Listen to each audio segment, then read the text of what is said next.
G'day and welcome to the Hunting Connection podcast. My name is Zach Williams and I am your host. Here we'll connect you with hunters, fishers and outdoor enthusiasts from around the globe.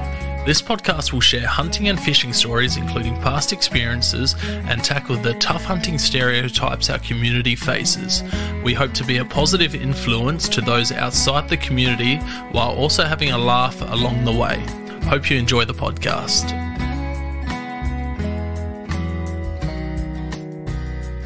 G'day and welcome to another episode of Hunting Connection podcast. Tonight we have a very exciting guest on tonight, someone that's been requested a few times through the socials and in person while I was over in New Zealand when I was speaking to Jürgen, asking who I reckon who I should have on, and this name's come up quite a bit. Sam the Trap Man, how you going? Living the dream, Zach. How you doing, fella? Yeah, good mate, good. What have you been up to, mate?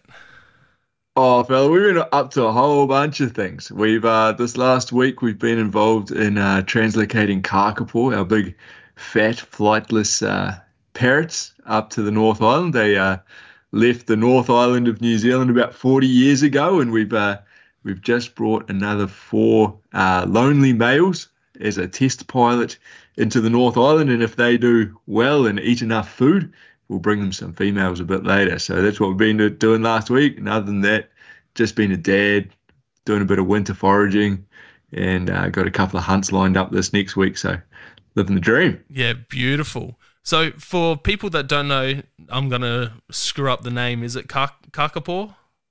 Yeah, kakapo. Kakapo. Yep. They've got a long A on them. If you have a short A, kaka means poo, but kaka means the parrot, so kakapo. Yeah, I've got to screw it up. The amount of New Zealand town names I screwed up while I was over there. Oh, I'm the same with them in Oz. You guys have got some really unique names, and I think that's part of the beauty of coming to a different country. You just been to Phuket, eh? They must have some interesting names over there. They do, but it doesn't have the same ring to, some of the places in New Zealand. Like you look at it and it's pronounced how it's spelt. You go to New Zealand and you got no idea, Like I hear you. First time when I went up to Whangarei, I'm like, how the hell do I pronounce that? Yeah, very different language, eh? Oh, it's awesome. So yeah, for people that don't know what that parrot is that you're speaking about, you want to just give them a quick rundown on that?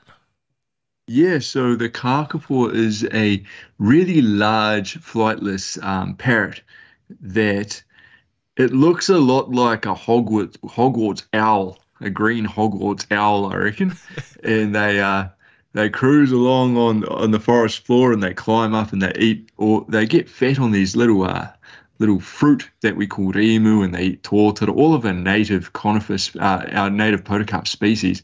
And they love eating these delicious bush lollies, I call them, and they just get real fat, and they are very, very slow breeders. So they only breed once every 5 or 6 years. So they're a bit slack on the breeding front. I think you and I, Zach, are doing a way better job than the kakapo does quietly, but they're pretty neat little animals, just like a bit of a lazy monkey in the parrot world.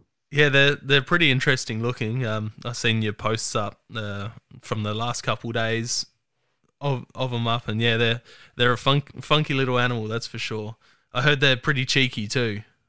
They've got a lot of personality, eh? They like to jump on you and give you cuddles, and yeah, if they know you got a bit of tucker with you, they definitely hunt you down. It seems that way with a few of the New Zealand bird species. The name's escaping me, but what's the alpine parrots? The Kia. The Kia, yeah. I heard they're real nasty and they can be quite mischievous.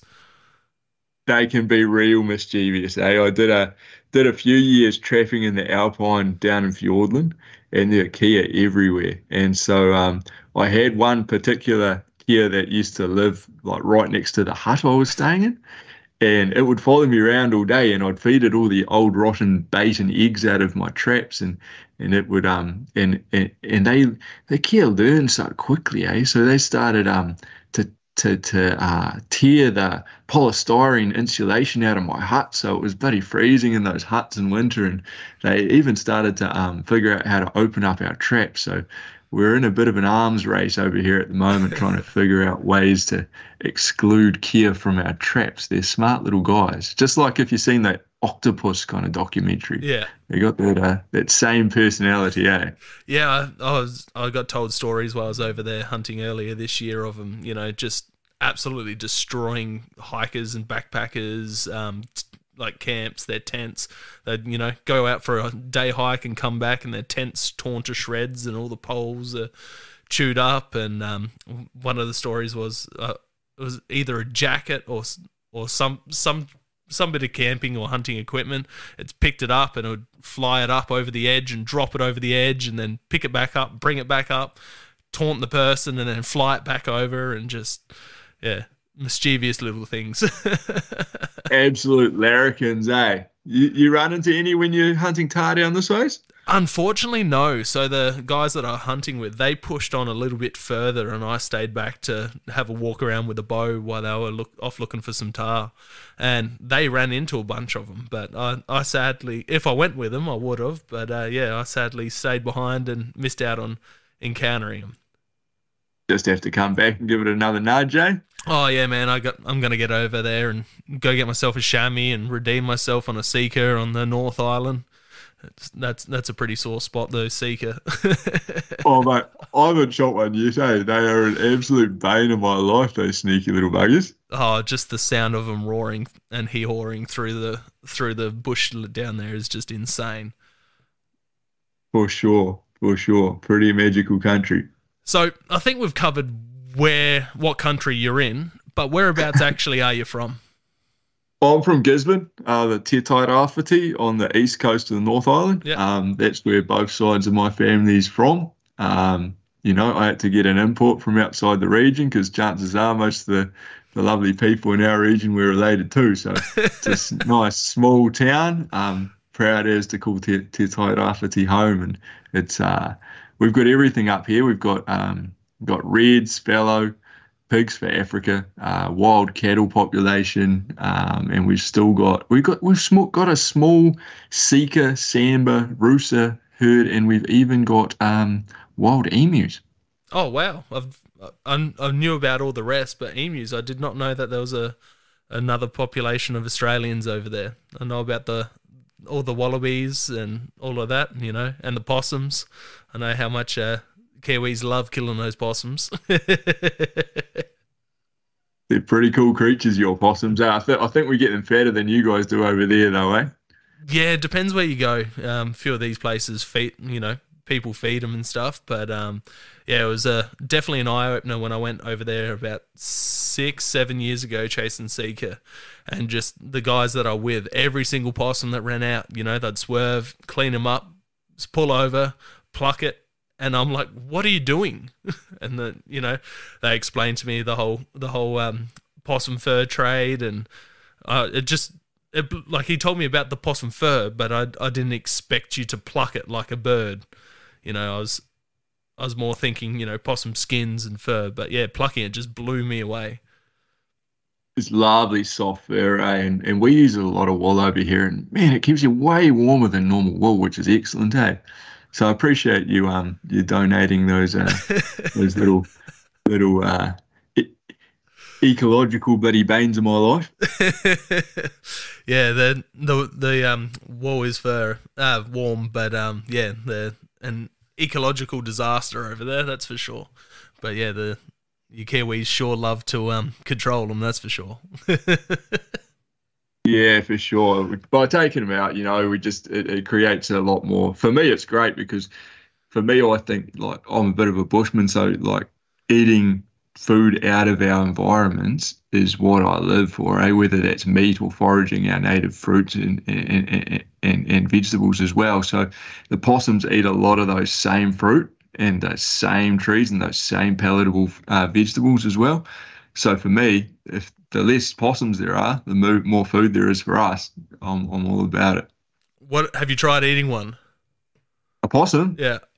Yeah, absolutely. Yeah, I did a few winters possum trapping, and you when you miss out on deer, possum's just part of the menu. So yeah, they're not too bad as long Ha- as you get a young doe. You're all right, I reckon. See, they're protected over here. We don't even get the opportunity to try that type of stuff.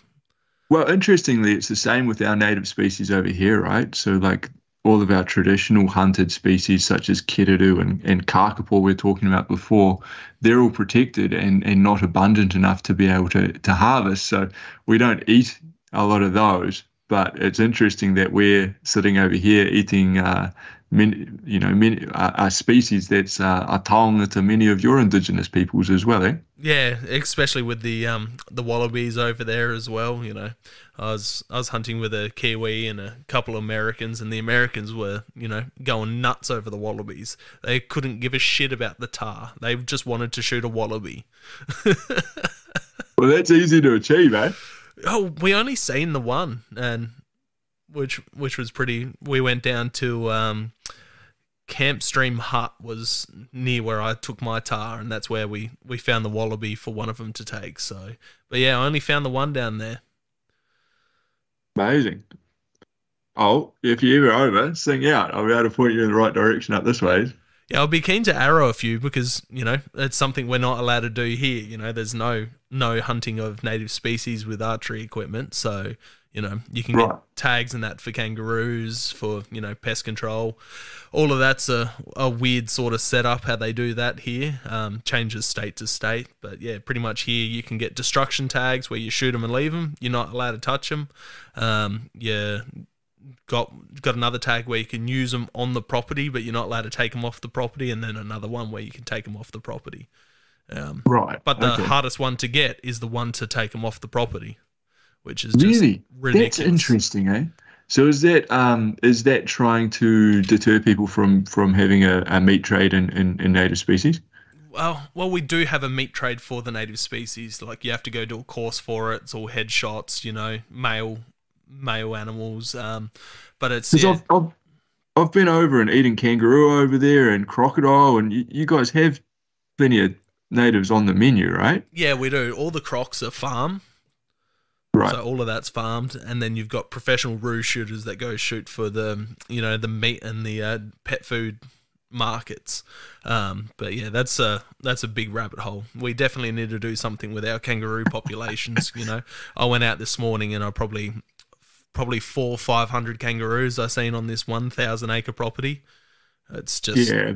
ridiculous. So we need to do the same about a deer over here. I felt like I'm hunting a property later on this week, and it's not unusual to see 300 reds in the morning. You let a shot off, you shoot one, and 100 will run out of the gully system. So it's amazing with these browsing species. We need to be able to manage them well. Otherwise, we're going to lose our social license to hunt at some point. Yeah, it's such a touchy subject. What you're saying there. Seeing that many reds, I can only dream of seeing that. Being over in New Zealand when I was over there chasing tar, we were glassing this one bit of private property from where we were camped on the riverbed, and we're glassing up a herd of bull tar, and then there's 15, 16 red hinds, and then behind us there was a couple of fallow does feeding. And then, a few days later, we've glassed the same hillside. The tar is still there. The hinds are still there, but then there's two stags chasing them around. I'm like, this is incredible. Like people in Australia would love to, see deer like that on public land and private land. Yeah, But that's what I'm saying. Like, it's incredible until you're trying to farm it. Yeah. And, we're losing 12% of productivity to those kind of herd numbers. And it definitely eats into the bottom dollar in a meat industry that doesn't, like, venison's not worth anything over here at the moment. So it's definitely hitting home for a lot of our farmers, the size of our deer herds in some of our regions for sure. Yeah, well, you've got the abundance over there. No one in New Zealand would want to pay for venison when you can, just go out to any bit of public land over there that's huntable, and you can, go shoot a couple, whatever you want, really, which is just crazy. Like, we've got Victoria, which is similar to how you guys have it, but nowhere near as fantastic. Like, just your public land access over there is just next level. The access is a really good setup, eh? The access is a great setup. We just need a generator, but find a way of generating more dollars for real, real hands-on, rigorous management. Yeah, you just need to get, like, Americans seem to think New Zealand, you can only go over there and, hunt these high fence farms, which is amazing. They can go over there and shoot these insane reds, these insane fallow, all of that type of thing. But they don't realize that they can go over there and hunt the public land stuff as well if they get all the right stuff sorted. They don't. That's right. And we've got this beautiful high country in the South Island that holds some really great trophy potential. There's a lot of tuckers still in that alpine zone amongst the tussock. But as soon as you get up here to where I live on the East Coast, we can't. We'll be shooting animals and they will be all ribs. They're in such poor condition because the forest just is so chewed out by these red deer that they actually can't carry the number of deer that are in there. So there's no good trophy potentials. Everything's like scrubby 6s and 8s. And if you're shooting a hind, chances are you're not going to have much of a backstake on there. They're just going to be depleted. So it's a real fascinating thing because the deer herds are different in different areas depending on how much productivity that forest system or that alpine system's got. The trophy potential down south is incredible, whereas up here it's just chewed out and it's rubbish. So we really need to get on top of what we're doing. Otherwise we're going to start running into some big problems. Yeah, that's the thing. We're having stuff here with all the helicarling and stuff like that, but we'll circle back to all of that. You touched on it briefly. What do you do for work? I'm a catchments coordinator. I'm a bushman. So coming up, I came up as a trapper. I've been trapping commercially in the bush since I was 12, and I did a lot of stints in the conservation space as a trapper, and now I work with landowners on biodiversity and water quality. But to me, that's working on these big projects. It's working on large landscape trapping projects. We trap our mustelids out. We've got stoats over here and ferrets. And those birds we were talking about before, they haven't evolved with mammals, so they've got no natural defense mechanism. So my job and end goal is really to set up big projects, get people in place, support our farmers with bringing back our native birds such as kiwi and fuel our blue ducks in the rivers and a whole bunch of these species that you guys will go, they're just bloody birds. But to us, that's all the natives we've really got. So, that's my job is I work in that biodiversity space with farmers, which is quite exciting now. I've got, 4 trappers on the ground in projects now. We're looking after around 45,000 hectares of on-farm trap projects now. So it's pretty exciting. That's awesome. But that's what I do. That's something I'm pretty jealous of, is how accessible it is to get one of those outdoorsy type bushman jobs over there.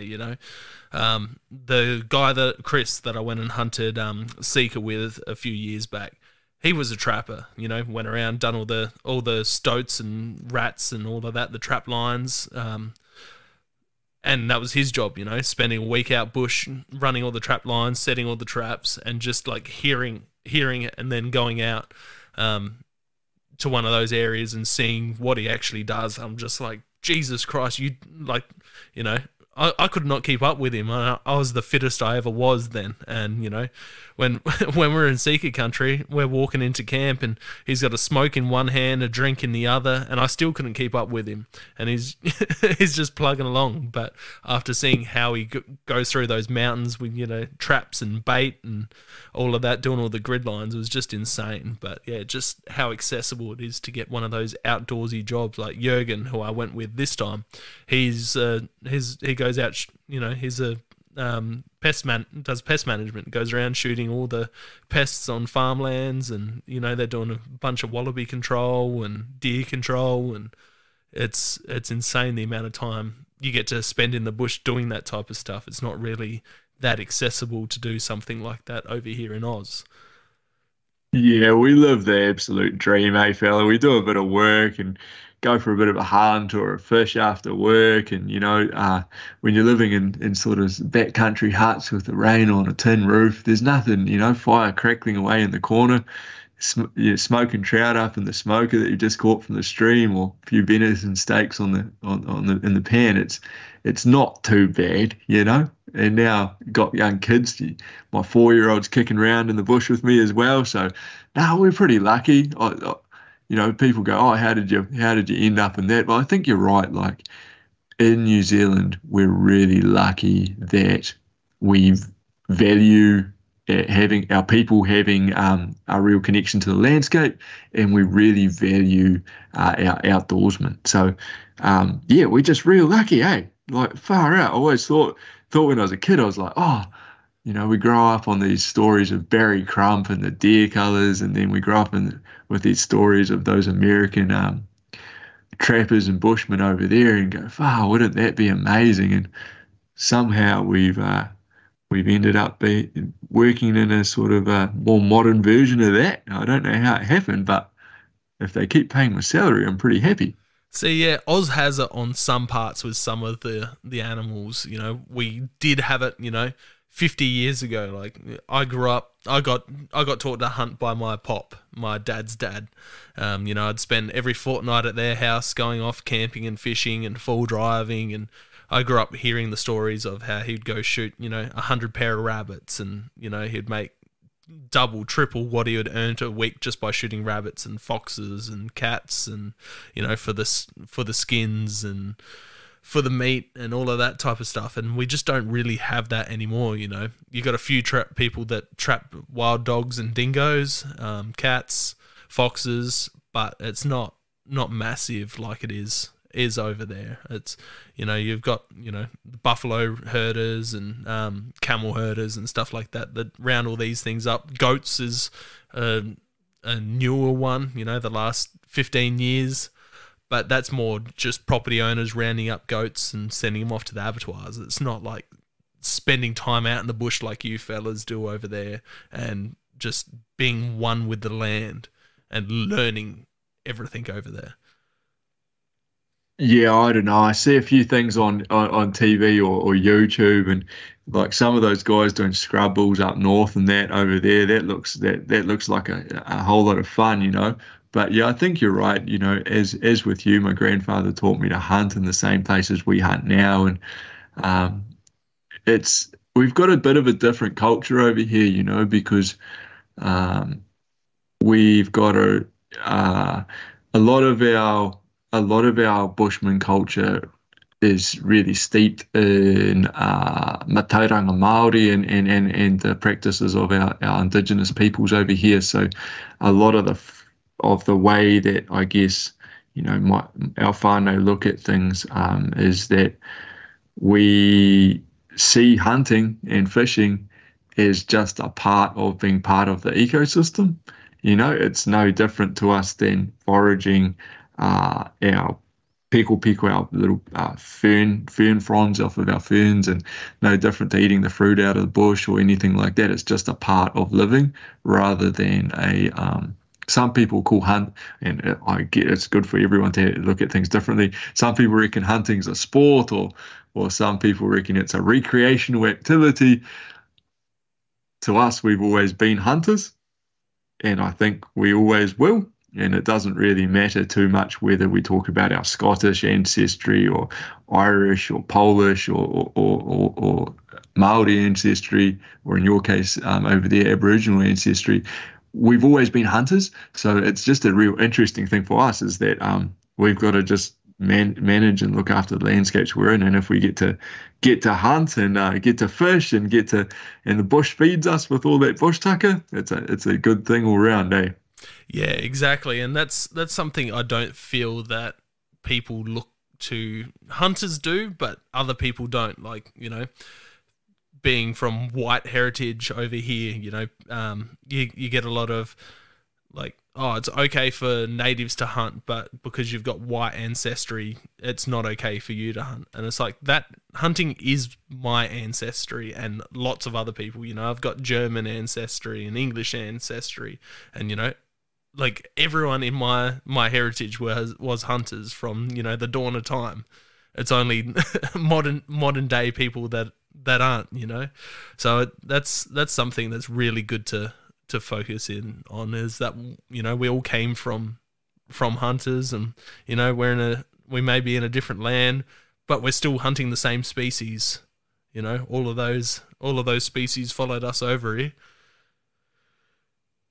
Yeah, well, we brought them over, eh? In the case of New Zealand over here, we brought them over. Many of our ancestors, particularly our Scottish ancestors, were actually born in a class system where they were unable to hunt because we're just born too lowly. Yeah. So, it was reserved for the lords or the lairds, the people of gentry over in Scotland, and deer weren't part of what we could hunt. And so, as soon as they were introduced over here, the populace took that up pretty solidly, eh? And I think our ancestors are probably like, wow, you guys are allowed to hunt red deer? That's pretty amazing. Yeah, 365 days, 24/7.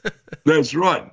Don't have to pay a fee to do it. Yeah. It's not too bad. Oh, explaining it to Americans and English and all of that, like they're just blown away of how the Australian and New Zealand system goes.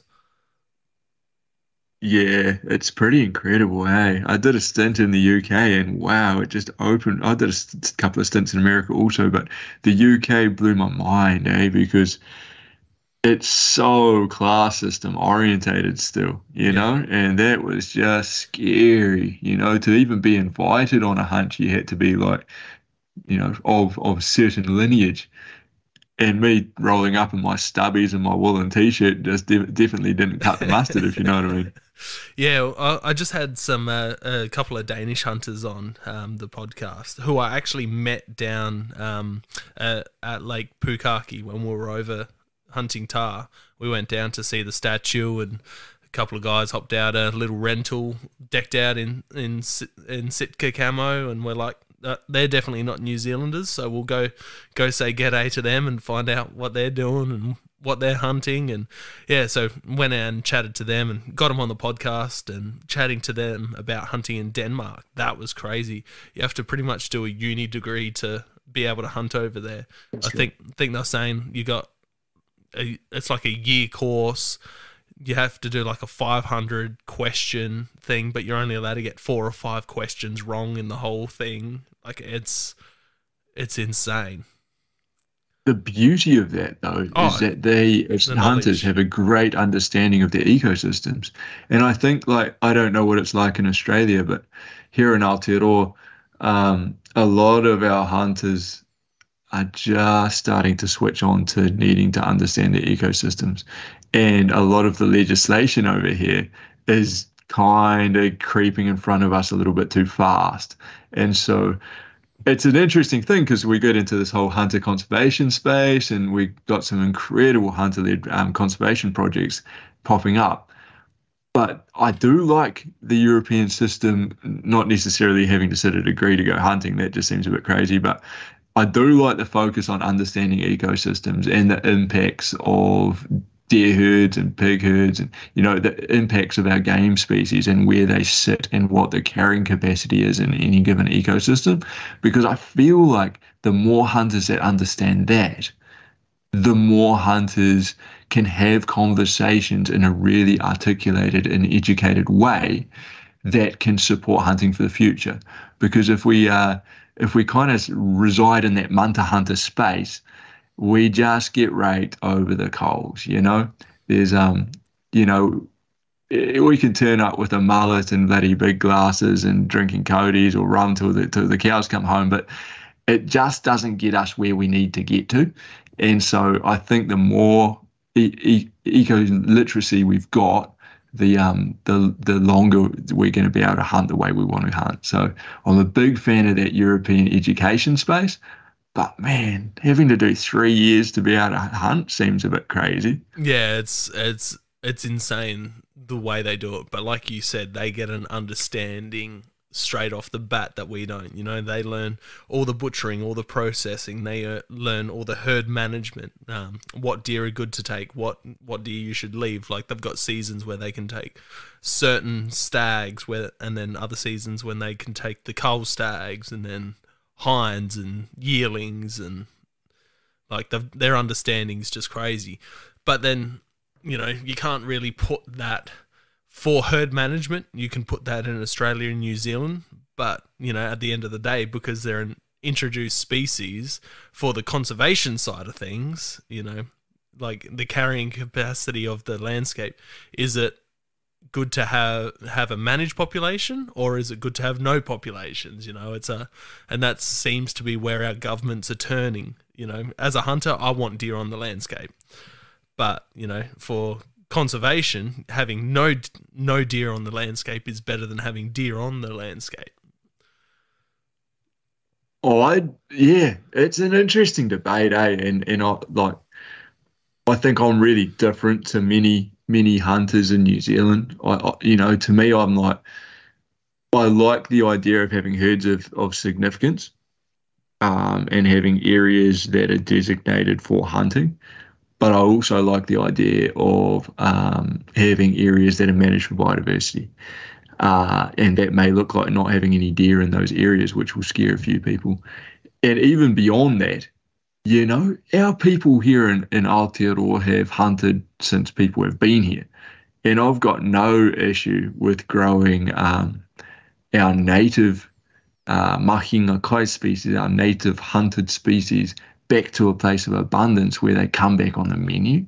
You know, it's not going to be that long where we actually could go from having, you know, to hunting deer in some areas or pigs in some areas, to a place where actually we get back to hunting our native bird life again.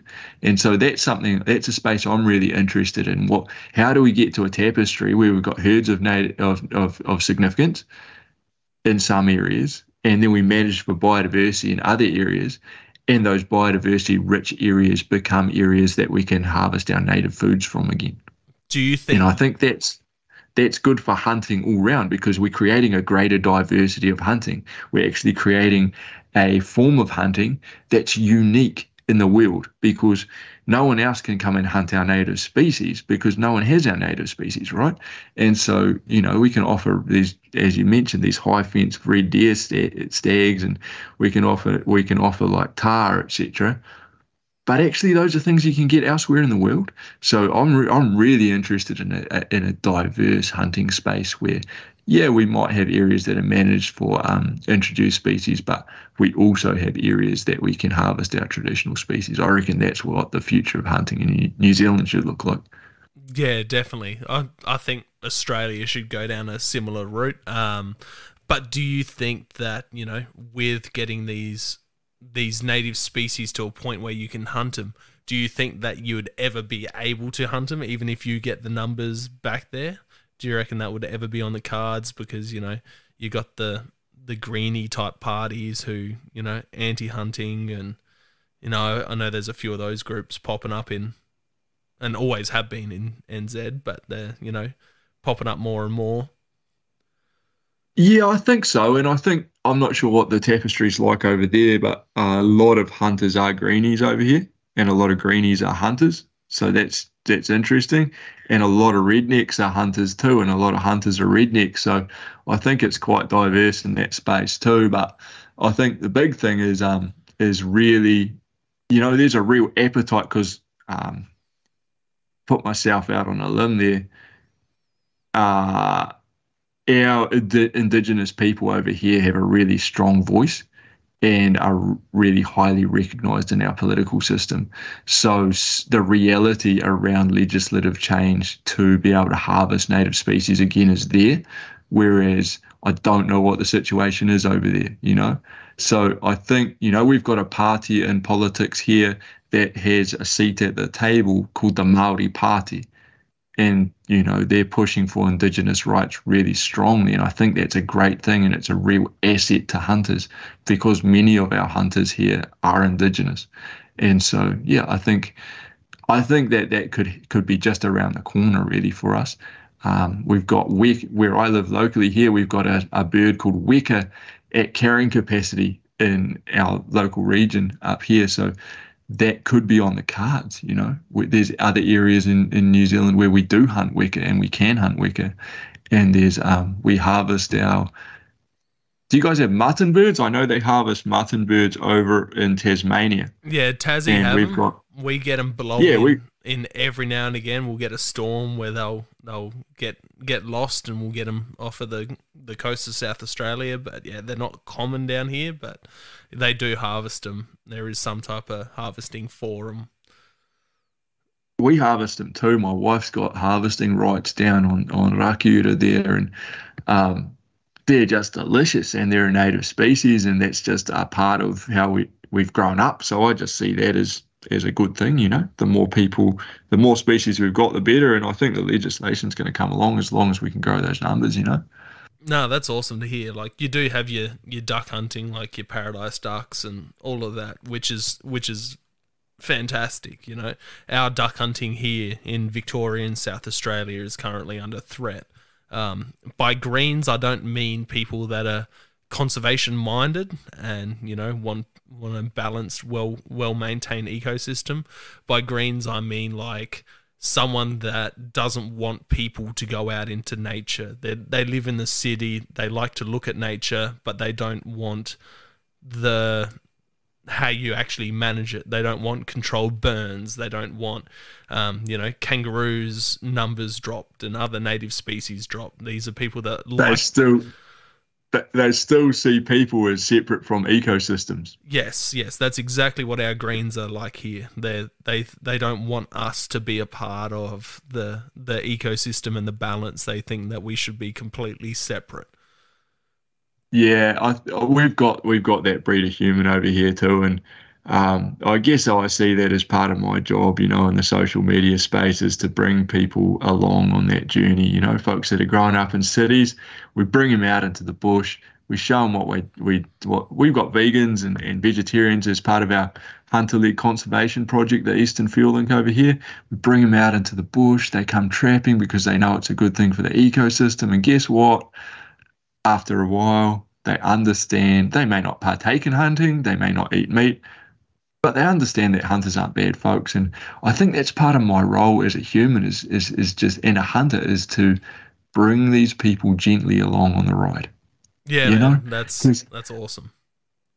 Because they're just there for their same ethical reasons. And I think most of us bloody hunt because we've got solid values as well. And most of the time they cross over somewhere. We just got to find that place where they cross over, really, eh?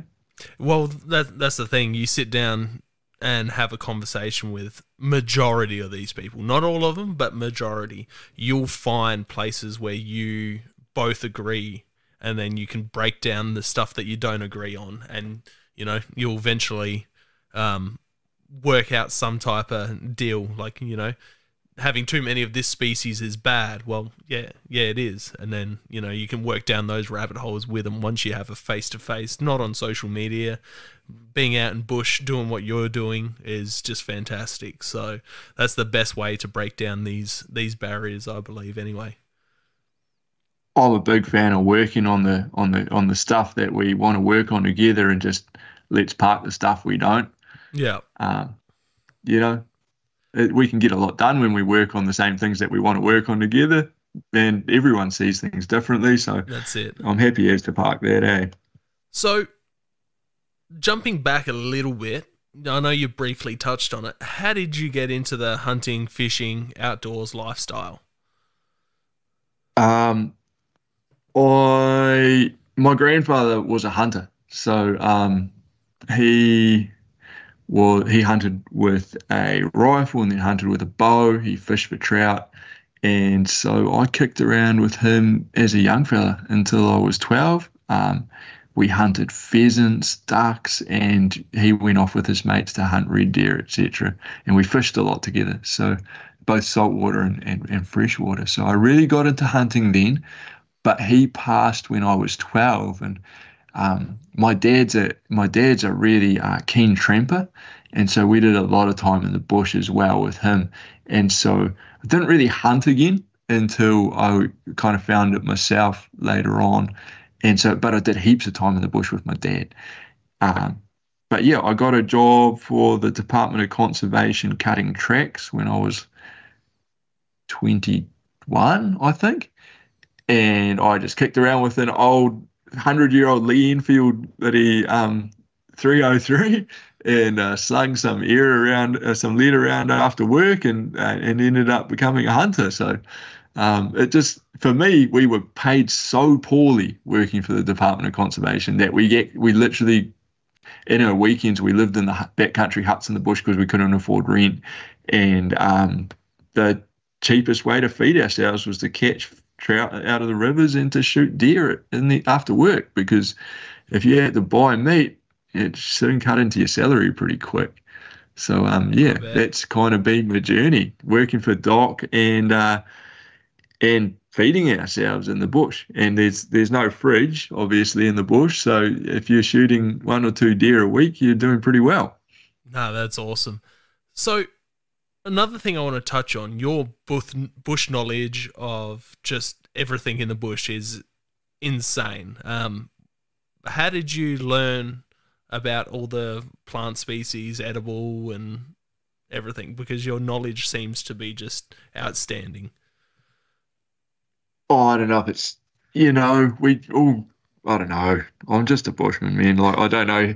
There's so many more people that know way more than I do in the scrub. But when I was 12, my dad started, there's a time in when you're a young person that your dad is an absolute legend. He's the absolute, like, the man for much of your Yeah. childhood.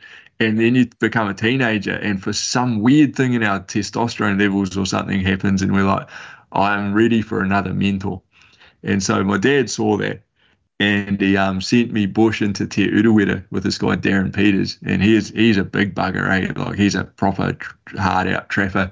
And so he sent me into the bush and into Te Urewera, and in Te Urewera, there were these incredible old school trappers. This one guy by the name of Keith, he was 70 years old, didn't wear shoes, walked around with a machete, didn't take lunch with him on the hill, and said to me when I was 12, he's like, if we look after the bush around us, it looks after us. When you're ready for a drink, it'll give you a stream, and when you're hungry, it will feed you. And so he taught me, well, he gave me a spark and sort of taught me a few things about what we could and couldn't eat in the bush, and that's where I really picked up that interest. And then later on, when I was doing back-to-back 10-day trips, it really became important to know what food there was, because when you're sort of in the bush for a month, you get sick of eating canned vegetables. So it really stimulated me to want to learn more and more of our forageable species over here, and also more and more of the species that can heal us out of the bush. Because when you're sort of 10 days on your own, got no one around, you're kind of self-reliant because the helicopter's still going to be 2 hours away, and if the shit hits the fan. So yeah, I was just got into hunting, that whole thing of like hunting and fishing to provide meat, and then eating as much fruit and vegetables from the bush that we could forage as possible just seemed to be the way to fit. We didn't, you go to the supermarket and it just feels naff. going to the supermarket and buying a whole bunch of fruit and vegetables when you're flying into the bush. And the bush, when you take your blinkers off and actually start to understand who our trees are and their relationship to us and our relationship to them, it seemed crazy to be flying in food, fresh food, when the bush has it all there waiting for you. No, that's a great way to put it. I don't know if it's the people that I've hung out with in New Zealand, but Kiwis seem to have a better understanding of what they can and can't eat, and just the understanding of the plants compared to Australian hunters. Like, Australian hunters don't, like, they go out, they shoot the animal, they come back. They don't really seem to know what they can and can't eat for the most part. There is a few, but it seems that Kiwis have a much better understanding of what's around them in the bush while they're out hunting. Maybe, eh? And I don't know why that is. Is it a thing around how intermingled our indigenous cultures is? I'm not sure. Is it because we spend, do you guys have like do Australian hunters go in and hunt for 7 days at a time in the bush, or do they kind of like go for day trips, or what does that look like? Because I know for us here, we're often in the bush for long periods of time. Yeah, see, you're talking about 10-day stints. There's not really that in Australia. You can do it in parts. You've got all through Victoria, you've got public land, especially through the high country over there, where you could do it if you wanted to, but it's not like getting choppered into a spot and, waiting there, like hunting there for 10 days, having everything with you, fully self-sufficient. It's normally, you drive to a spot, you hike in for a day or two, you go back to the car, you go back out, you go get a pub meal or something like that, and then you head back out bush and do it like that. Or you're hunting property where you've got, your car right there, you've got fridge, you've got power for the most part, so you've got, food, or you're staying at huts or on a property, that type of thing. We don't really have, like, Australia is vast and rugged, but it's not, like, from what I've found about New Zealand, it's just New Zealand's a completely different place. It's hard. It doesn't look as nasty when you're looking at it from photos. Like, it doesn't, like, everything over there is spiky, especially on the South Island. Everything freaking sticks you, man. Like, it doesn't seem that bad over here compared to over there.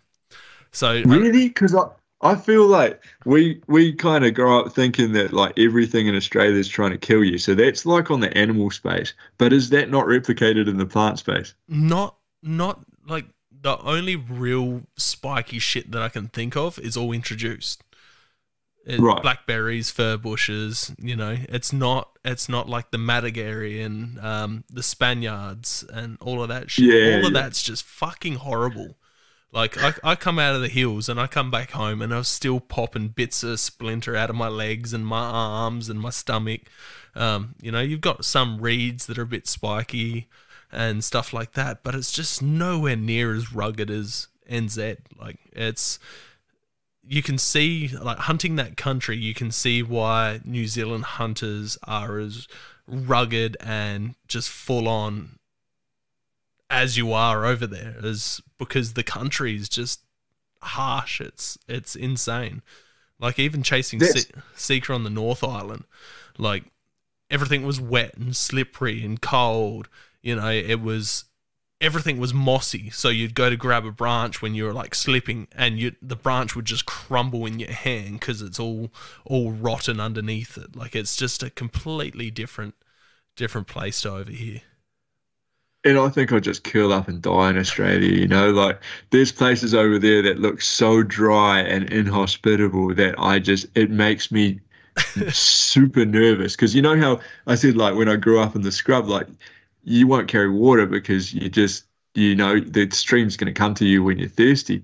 It does not look like that over there. And, when I look at it over there, I'm like, the bush tends to feed us over here whenever we're hungry. And I'm like, from the little bit of time I've done, in Aussie, I'm like, gee, I wouldn't know the first place to start where to find a feed in this place, you know? It looks pretty inhospitable from what I can tell, but that might be because I don't know it and I don't have a relationship with it, you know? Yeah, there's that, and like I was saying, Australians don't seem to have like the relationship with the land like you guys do over there, and with the food. You know, there's bits and pieces I can point out. There is guys that have a very good understanding of what you can and can't eat, but you know, not it's not inbuilt in a lot of hunters like it is over there.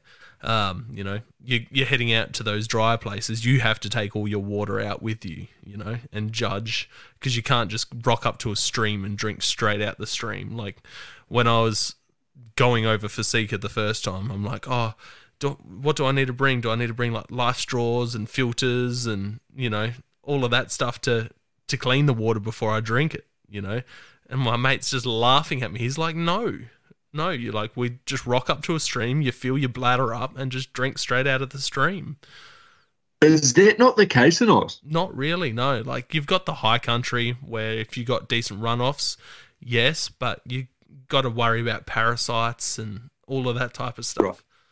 Is it just slower moving through larger catchments? Slower moving, you know, not, it's, you know, especially now that we've got all the helicopter culling and all of that, you know, you don't know what's further upstream, so you have to be worried about rotting stuff in the waterways. And but yeah, you can get all sorts of different nasty parasites where you'll be firing both ends for your whole trip if you don't Yeah, boil. that doesn't sound fun. No. The worst thing I found over there was we're living out of van over there for a while up in the mountains and that, and going for a swim and just getting covered in leeches, or like you'd go play a bit of like cuddling with the missus in the bush there and you'd come out bloody covered in leeches, you know what I mean? And far out, you got some leeches over there. See, we in South Australia where I am, we don't have the leeches, we don't have the ticks. Right. You know, that's that whole east coast up, you know, the east coast of Victoria and New South Wales. That's where you get all those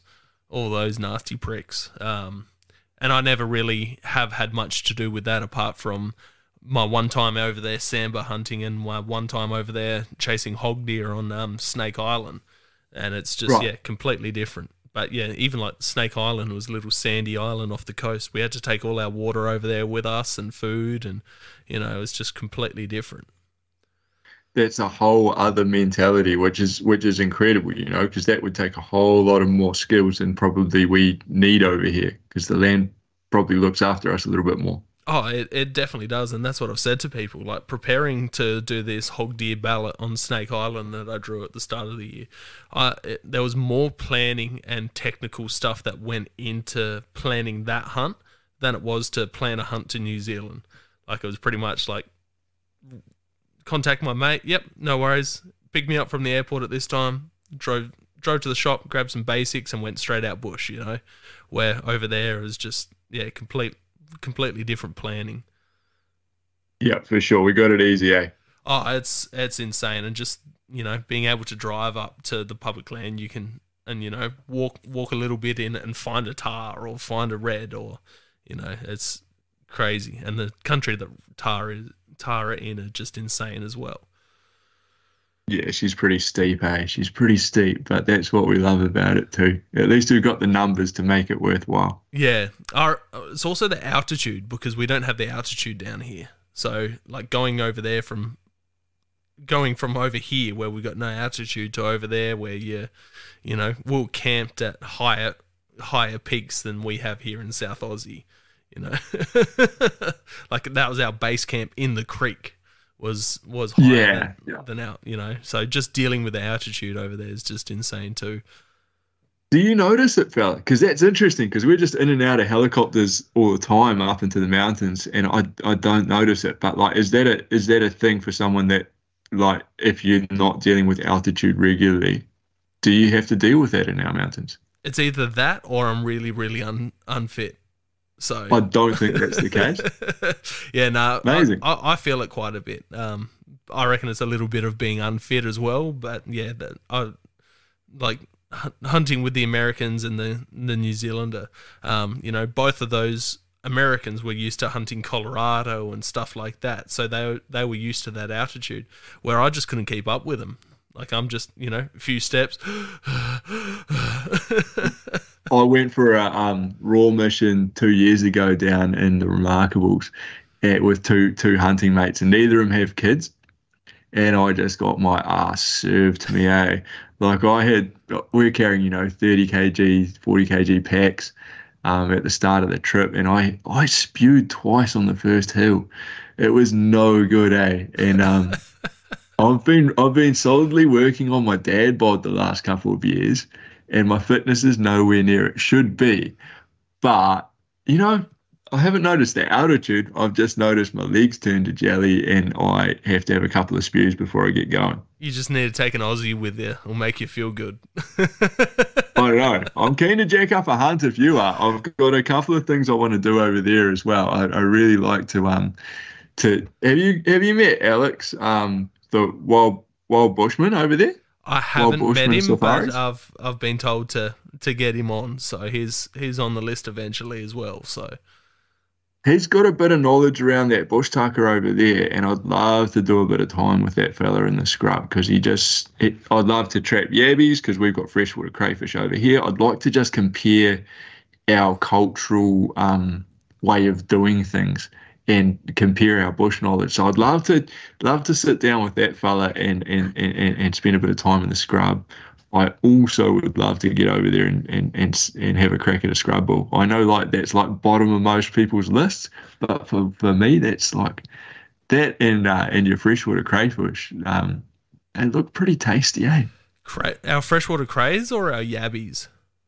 So we've got a few different species. Really? Yeah. We've just got one.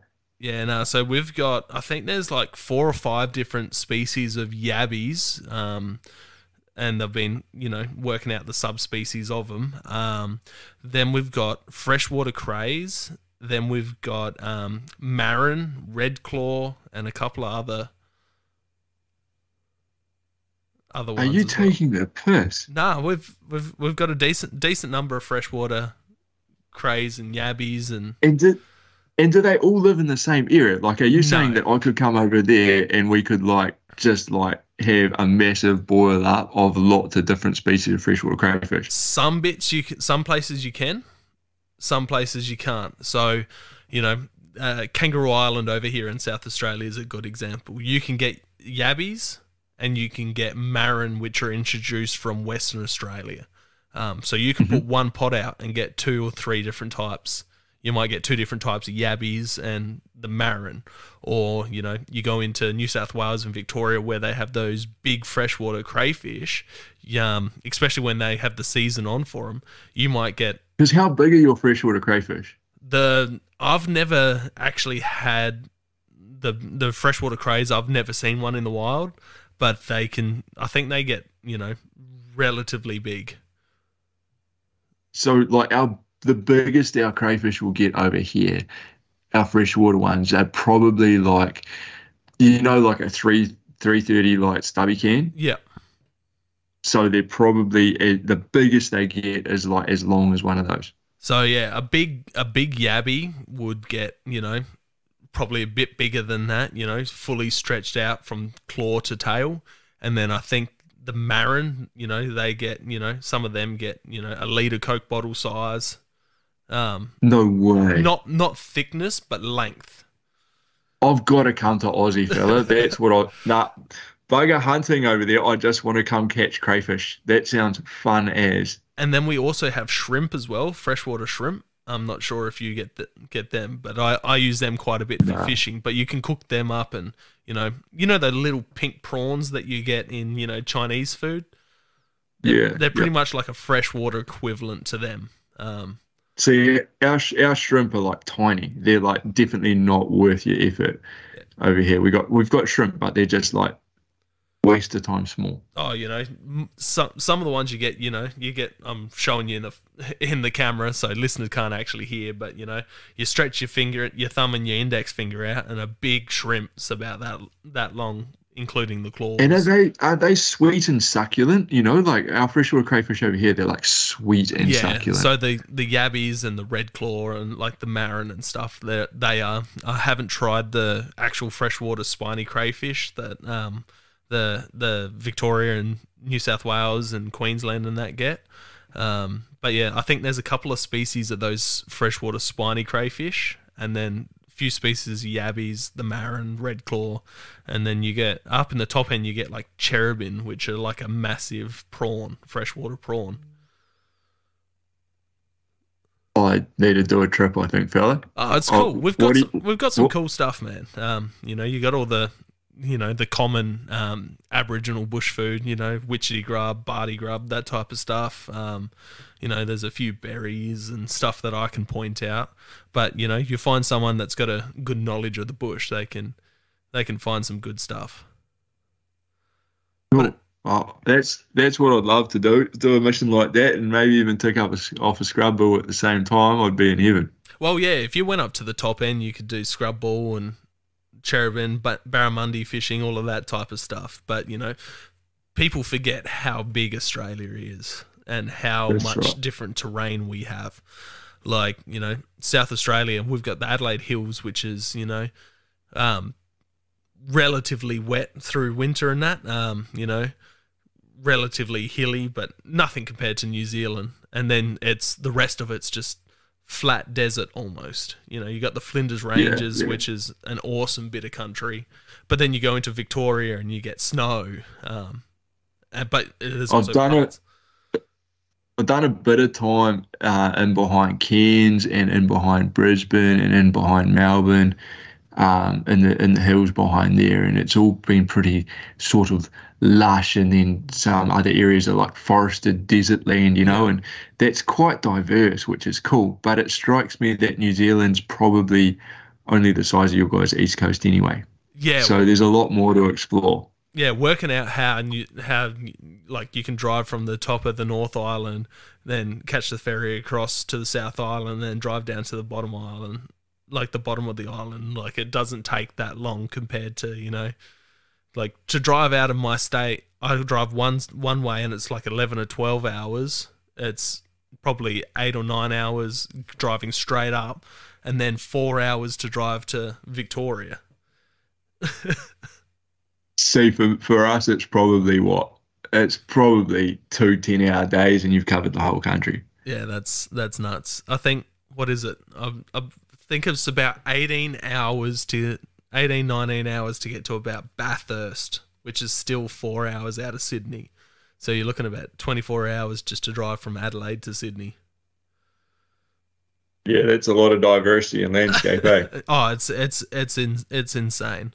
And explaining to Americans, like I tell them to look at a map of America and then look at a map of Australia, and then tell them to put the two together, and that's Australia is the same size as America. Yeah, yeah. But yeah, we have some insane hunting and fishing. I'd recommend Samba. Go chase Samba in Victoria, in the high country there. Oh, You like being out bush, you like trout fishing, you got some bush tucker out there. yeah, I'd be quite keen on that, eh? I think There, that'd be a good luck for sure. and some of Yeah, the knowledge that some of those Samba hunters have, especially the hounds crews, the knowledge that they have yeah. on Samba are just incredible from what I can understand. I haven't spent too much time on them, but yeah, they're There's our a, equivalent of Seeker. there's a fella over there, Robert Herbert. Yep. He's a knife maker, Yep. eh? And he's a real beautiful human, eh? I'd be quite keen to spend some time with that man because he strikes me as someone that perfects his craft. So I'd be quite keen to come have a nosy at those. And he gets into a Samba, so I'd be quite keen to have a nosy. Oh, Samba he over knows here this. are kind of like people go, oh, you got fallow, you got reds, and then you got bloody Samba. Like they reckon they're not as good eating. I've eaten Samba a little bit. I don't know. Fallow's a bit more tender, but I'd be keen to learn what Samba are like in Australia, especially that hound culture. Just seems like a lot of fun. Yeah, I think deer species taste depending on where they are. The fallow that I've had in New Zealand has been incredible. Where fallow over here is like a medium rated one. Some people rate fallow better than reds. Some people rate reds better than fallow. Samba tend to be one of the better eating species over here that people tend to prefer. Um, Oh, that's fascinating. I think it's from what I've worked out from doing this podcast and chatting to other people. It's I hate using the word, but the gaminess, like the rich venison flavor. Reds and fallow tend to be more flavorsome, where Samba, hog deer, chital, they tend to be they don't have a strong venison taste. So people tend to like them because they have that very mild flavor. Like hog deer have almost no flavor at all. Like I could give it to you and you wouldn't know it's deer because it's so almost bland in flavor. But that hog deers tend to be the highest rated eating deer in Australia. Right. Where, fallow and reds can be pretty rich in flavor. And I like that. I love reds. I love fallow because I like how rich they are in flavor. That makes sense. That makes sense. I think people are pretty boring over here in their palate for sure. And so the fallow tend to be a lot fattier over here because they're eating a lot of grass and quite bland in flavour as you're kind of talking about. But yeah, the reds have definitely got a bit of flavour over here. But yeah, it is what it is. Yeah, that's something that surprised me. When I was hunting with Jurgen, he's like, "Oh, I don't really like rabbit." He's like, "I'm not a massive. I don't really like eating tar." And he's like, "I don't know too many people that like eating tar that much." People tend to prefer venison over tar. And then I cooked up a bunch of rabbit for him. I made Kentucky Fried Rabbit nuggets. And he's like, "Oh, this is how I'm eating rabbit all the time now." He's like, "I've never had rabbit so good." And then same with the tar. I cooked up a bunch and he's like, "I've really been underestimating tar and how to cook it and prepare it." He's like, "This is actually really, really good." And I think choosing your animal too goes a long way. I've eaten a fair chunk of rabbit, and a lot of folks aren't too picky on which rabbit they eat. I always tend to try and shoot the young ones or the female ones, and those old bucks, of course, are going to be pretty tough chewing, and I think it's the same for tar. You shoot a nice young nanny, of course, it's going to taste. I've eaten a few nanny bloody roasts, and they're pretty good. Oh, the nanny I shot was incredible. The bull was, a little chewy, but yeah, the nanny was just next level. So, not bad for a goat, eh? Oh, they're incredible. I got mates that just call them a glorified goat. I'm like, you're dreaming. How many Australians would love to have them running around at their footsteps? Don't do it. You don't need any more bloody introduced species. Oh, it's a hard one, man. I love them all. It's a hard battle between conservation and yeah, and having a love for the animal and being able to hunt them. But we'll get on to a couple more questions. What's your top beginner tip for getting into hunting in the outdoors? I've got two. One's just about reps, starting somewhere where you've got ample opportunity, because I figure the more opportunities we get to stuff up, the better hunters we become quicker. And so oftentimes I will encourage our young hunters to get their first kill as quickly as possible, and then put the rifle down and hunt with the camera, so that we can figure out how to get as close as possible and what a deer does once they spook, etc. So oftentimes we put so much pressure on ourselves around getting our first deer. We like to get that done first, and then we can slow back down and really get as many repetitions on our hunting as possible. Somewhere where I got no issue with starting young people on farms, because I think the more reps they get on animals, the better, and then they're going to be great in the bush afterwards. Whereas sometimes if we start people in the bush and they're seeing one animal a day or two animals a day, and they're stuffing that one or two animals up, they sometimes aren't getting enough repetition to become good fast. Yeah. And I think, yeah, creating as many opportunities as possible. I think that's probably one tip.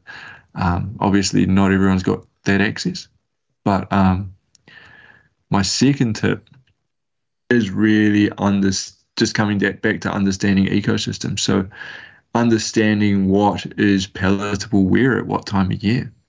Yeah. Because in the bush, and it's the same, because deer eat the same foods we do. So when we understand our bush tucker, our makingakai species, and where we can get a feed from, then we understand where the deer is going to be because we're going to the same places to get a feed as the deer is. And by taking the hinds out of the system, it actually creates more food opportunity for us as well.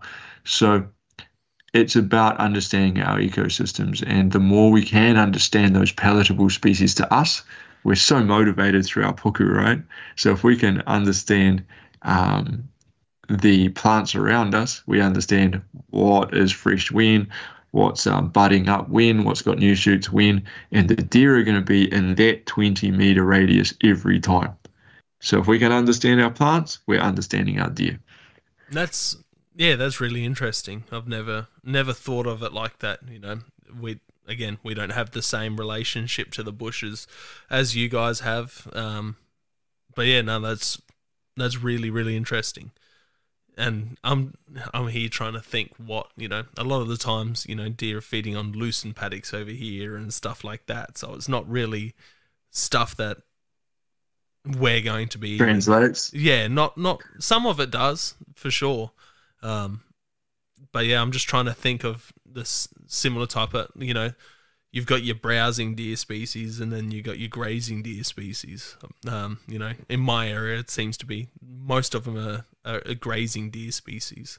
So it's mainly grasses and stuff like that. But no, that's definitely a cool bit of information to definitely think about. I know in the last couple of years I've been leaning towards more the foraging side of stuff and understanding mushrooms and stuff like that, because here in South Australia we've got an awesome array of different edible mushrooms over here. So I've been, you know, trying bits and pieces, shaggy mane witch hats or some ink caps over here. You know, I've tried some of them. I've tried a couple of different. They're quite famous too, eh? They are. They're not bad. They're good. They're good. I preferred them more than the puffballs. I tried I made some puffballs and some like creamy, cheesy, garlic puffballs. It's too much like tofu for my liking.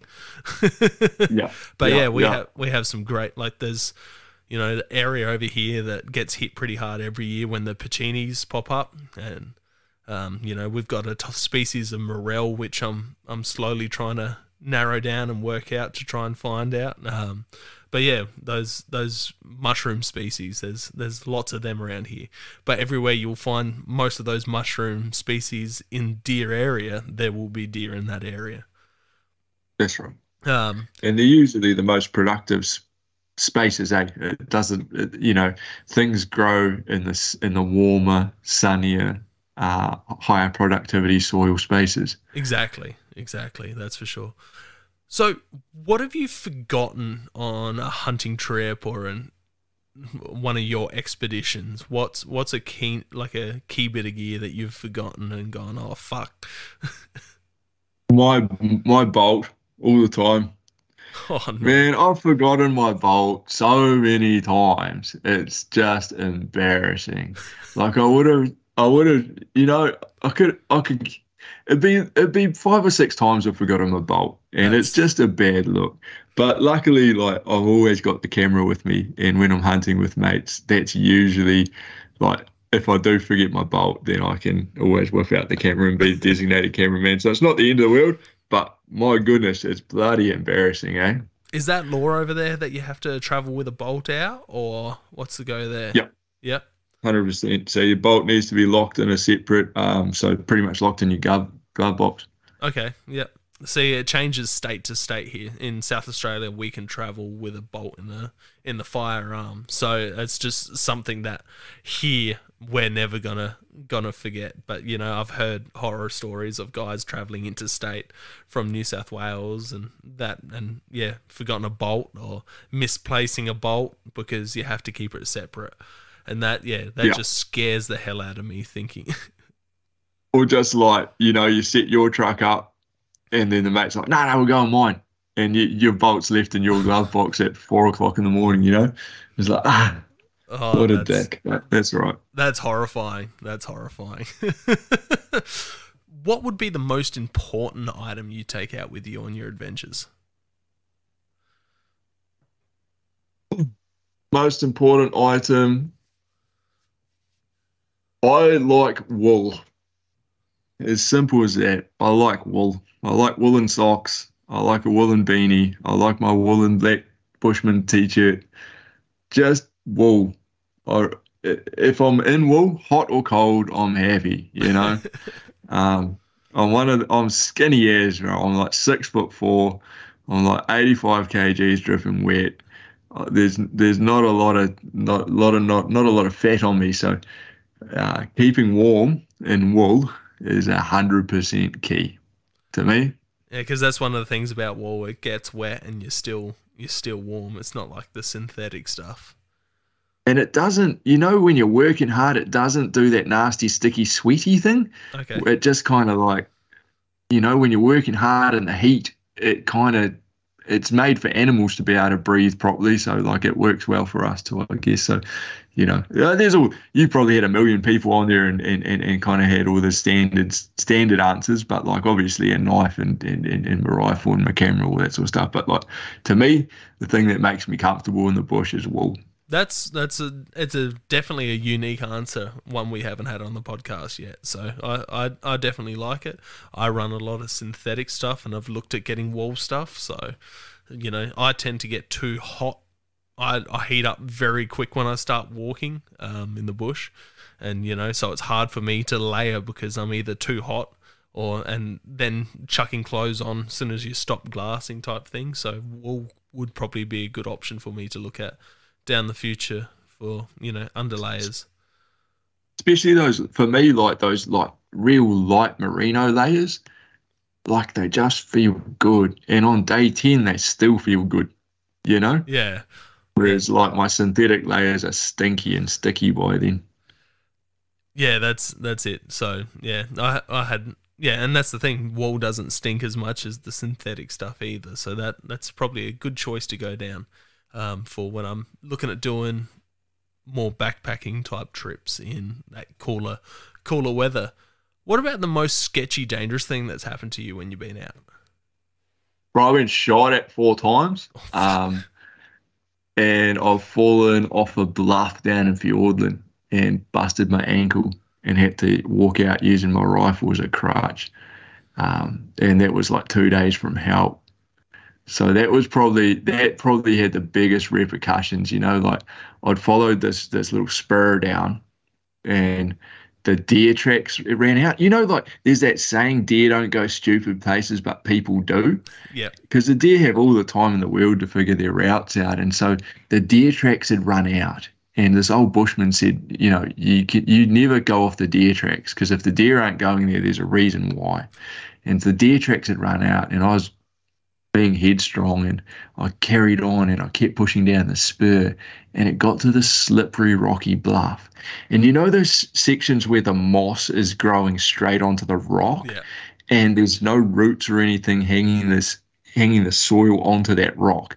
And so I put pressure on with my feet onto the moss, and the moss slid straight off the rock and sent me hurtling over the edge. And it was one of those drops where you're kind of like, when you do a cliff jump or something like that into the river, and you've got that time, you're like, 1, 2, 3, splash. And it wasn't a splash. It was a 1, 2, 3, smack straight onto rock, eh? And my ankle took the impact, and I remember doing the like pat all over thing and the look for blood and sticky outy bone, and there wasn't any of that. And I was like, sweet, I know my ankle's busted, but there's nothing that's gonna like kill me here. Yeah. So I was like, sweet, okay, I'm gonna use this adrenaline. And I used the adrenaline to just get down as far as I could down that hill, found the river, did an hour's walk, still kind of tapering off on the adrenaline to the nearest hut, parked up there in like a a wool again in a woolen bush shirt overnight in Fiordland. It was bloody freezing.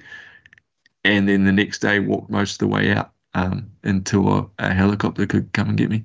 That's nuts. But Describe I was out at, being sorry. shot at. That's sketchy. Like, that's something that, not many hunters here have to put up with. Is that just negligence, people not identifying their targets, or? So three of the times I've been shot at, no, two of the times I've been shot at has been during the raw. Yeah. And I don't know this, so this is just a supposition, but I am pretty sure that the people that fired those shots, so I was wearing high vis, which I don't wear anymore. So I was wearing orange high vis, and I'm pretty sure those people were what I wouldn't class as a hunter, rather a shooter. Yeah. And I'm pretty sure that those folks probably went down for the raw every year, and that's about the end of their hunting that they did. Yeah. So I think there's a big difference between being a hunter and being kind of a weekend warrior or something like that. You know what I mean? And I think that the scariest thing was I heard it. Both times I heard the bullet whistle past me real close. And when you hear it whistle past you, that close, and you kind of feel the pressure of it, it's coming for you. And so that scared the bejesus out of me. And both times I yelled out, both times I started singing, and both times I heard the person rattle off through the crown fern. And I thought to myself, shit, if I had actually been hurt, that's a very cowardly thing to do. Yeah, that's insane. And I knew that if I had been hit, help wasn't going to come. So that was very confronting for me, because I was working at the time trapping. So I wasn't hunting. I was trapping in high vis, making a lot of noise. It's kind of, I felt like I was doing everything I could do, like in retrospect, to make sure I wasn't a deer. And I still got shot at. So, yeah, so that was pretty scary. That's one thing I got told over there, is that people are more likely to get shot in the raw when they're wearing hunter's orange. Yeah. Because people just see the flasher orangey red and they think a deer, and that's why blue is so common over there. That's right. Which blew me away, because I've getting brought into deer hunting. I've always don't wear blue. Deer see in the UV spectrum. But if it's between getting shot at and spooking a deer, you're going to go with spooking the deer every time. I think, to me, so I've got kids now. I've got two kids. I've got a 4-year-old and a 1-year-old, and I have to come home now. It's kind of more important than when I didn't. And so I just manage the raw well differently now. I need to know that where I'm going, I've got really limited chance of having someone else in that area. So just at the moment, I'm hunting private land or I'm hunting public land where I've got a really good relationship with a helicopter pilot, and no one is going to get dropped in around me. Yeah, and so that's how I mitigate it, because no amount of high vis. There's so many folks out there now that, a mate of mine said the other day, he's like, he doesn't look for deer anymore. He looks for people. And if he sees a deer, when he's thinking that's a person, then that's the right way to go about it. Yeah. And I think that's a real interesting way of thinking about it. But yeah, no, there's a lot of folks out there now, and there's a lot of folks hungry to prove themselves as great hunters, and that makes them more inclined to pull the trigger, I reckon. But yeah, I just try not to put myself in the firing line these days. Yeah, not during the raw. That's insane. And it's interesting what you said there about kids. I've got 2 kids. I've got 8 and 3. And yeah, the reason why, like we talked about the Kia earlier, the reason I didn't push off into that valley is because I'm just like, oh no, it's a bit wet, bit too sketchy for me, so I'm going to hang back in camp. And, those boys were, early 20s, One of them 19, no, no wife and kids or girlfriends at home. So, they pushed off into the sketchy bit. I'm just like, yeah, no, I got kids at home. I'll stay in this area and just chill here. And I'm comfortable with that, eh? And it sounds like you are too, Yeah. like I've got the things I've got my personal goals in my hunting lifetime, Yeah. but um, the goals of raising my kids proper and being around to provide for them is it kind of trumps that. And being able to take them back out into into those wild places as well. So then That's right. they're not going to That's be able to right. do it without you. What about the funniest thing that's happened to you while you've been out? The funniest thing, eh? Gee, I don't know. What's the funniest thing that's happened?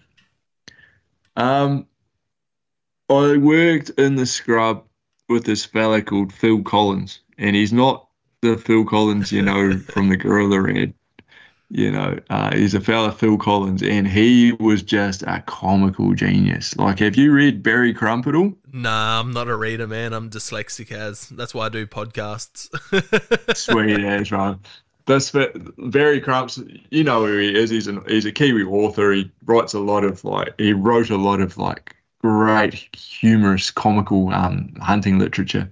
And Phil Collins can recite just about every bush poem you ever met. And every time you went in the scrub with that fella, he'd just stump you with um a random one he came out with one day when there's a female present. He looked at her like a man looks at a steep hill he's got to climb on a hot day. She'd come to resemble nothing but a large amount of noise. And I just cracked up laughing, because he just was full of quotables. So yeah, every day with that fella is just a good laugh. I don't know if I've seen too much that. Oh, actually, nah. I went hunting with this fella Jimmy Jangs, and Jimmy Jangs, he bloody.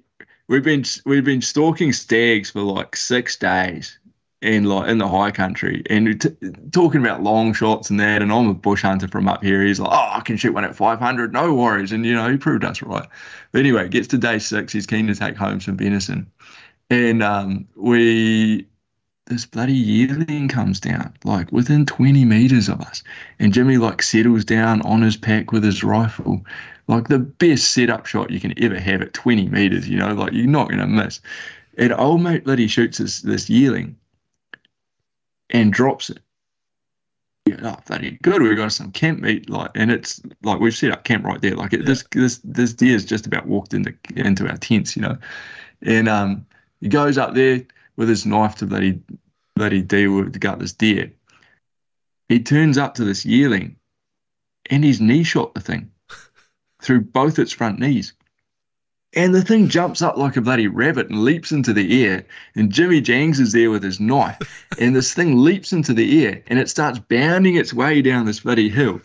And it bounds its way down this hill. And every time it gets hung up in the tussock, Jimmy's bloody running down the hill with his knife bloody out like a bloody pirate chasing this thing down. And every time he gets close, it leaps in the air like a bloody frog and tumbles his way down a bit further and gets hung up in the tussock. And he does this. It probably took 2 minutes or something down this big old hill.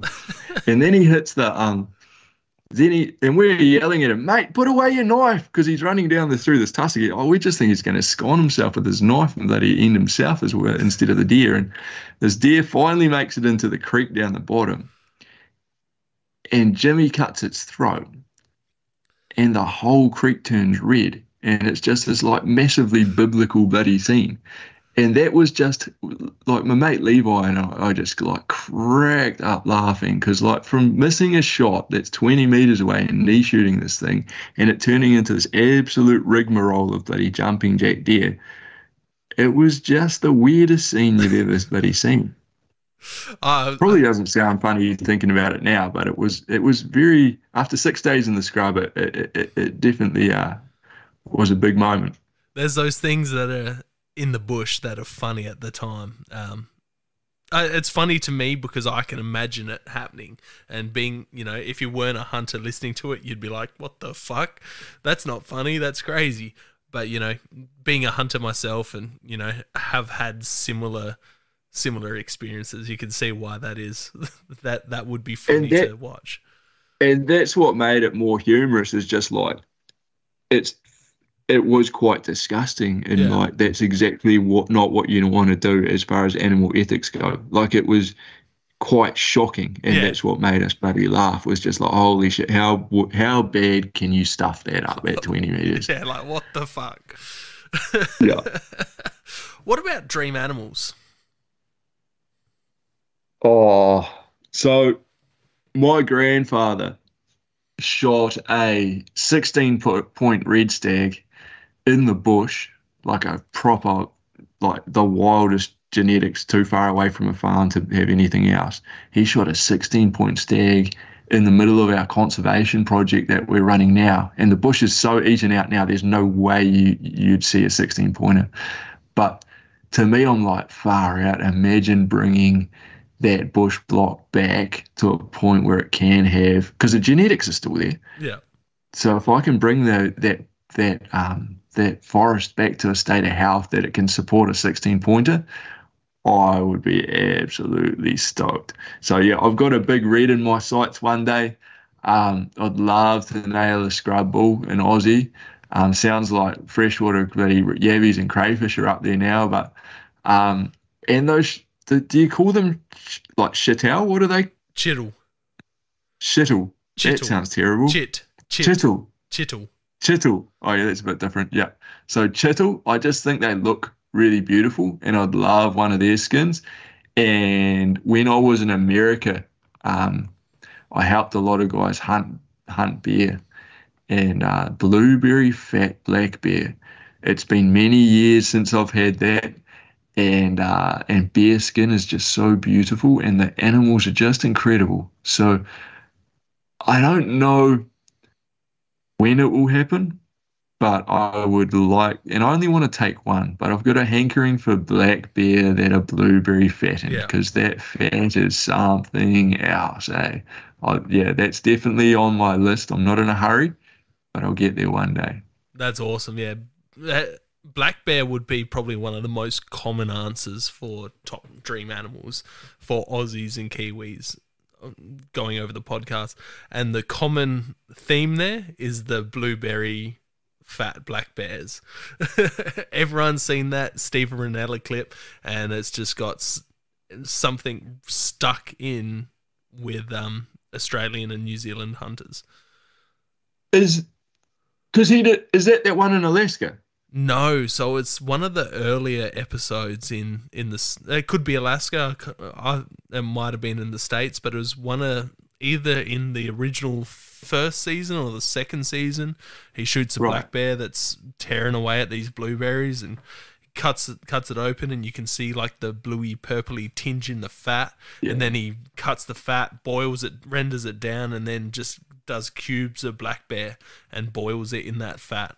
And that's just something that's stuck into every Australian hunter's head when it comes to black bears, and it seems to be a very, very common answer these days. I was living up in the Appalachians in a log cabin there for a while, yeah, and we ate a lot of blueberry fat black bear, and cooked our spuds in it, and it was just what we used to cook, just like olive oil. And I haven't been able to scratch that itch since, you know. Yeah, I've had black bear jerky, but it's just not what, like, it was really good, but it's not what, you know, like speaking to Americans that, you know, eat it religiously, like they're like, think of the best beef roast you've ever had, but better. So to me, it's like the flavor of lamb with the texture of beef. Okay, cool. Yeah, that would be.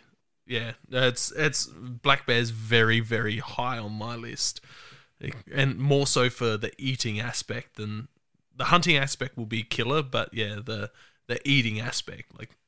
So I don't know if I can do the hunting aspect. I'd like to, but like, man, when I was in the States, I used to like sleep in there was like these little hollow. I used to kick around the bush up there a lot in the Appalachians, and I'd find these little sunny hollows where the bears would sleep, and you know they'd move on, and I'd go and sleep in their hollow. I was on some hippie kind of vibe or whatever, but it felt cool at the time. And and there'd be like gliding squirrels hanging around and chipmunks, and it was cool, man. But like they move so much like humans and they act so much like humans that I reckon I'll really struggle with the hunting aspect of it. But the food aspect and the skin aspect is just so lush. Like, I don't know. I think I'd like to be in that position where I've got to make that decision on whether I pull the trigger or not based on my want for those other things Yeah. because I really admire black bears. I think they're incredible creatures. So I want to kind of put myself in that position too and just go, where do I sit on a hunter? Do I feel like taking this is more important than this cool creature's life kind of thing? So Yeah. because I don't feel that way about deer, like red deer. Like I don't have that same. They're not as human. You know what I Yeah. mean?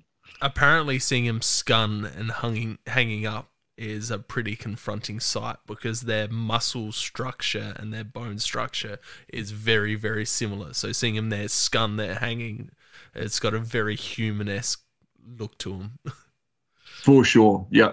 And we used to have them come down out of the scrub and like go through our pig pen and like eat the pig scraps and then come down and like itch their ass on our house and it'd make the whole house move and you'd chase them off and you'd have a conversation with them and they'd almost have a conversation back. Like they're very interactive creatures too, so they definitely have a presence.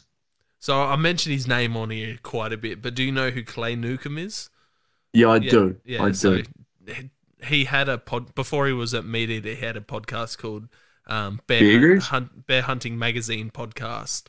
Yeah, okay. So before Bear Grease, but yeah, it was just got me very, very like just the way he talks about black bears and hunting them and then the eating side of them and how the oil can be used to predict the weather and all of that stuff and how they use it with not just cooking meat but doing all your pastries and stuff with the bear grease, which is just cool to hear. 100%. And I think, I don't know. For me, there's a fascination to, fascination is the wrong word, but I think there's something really interesting with these animals that are highly regarded by indigenous peoples. There's a whole other element of hunting there as well.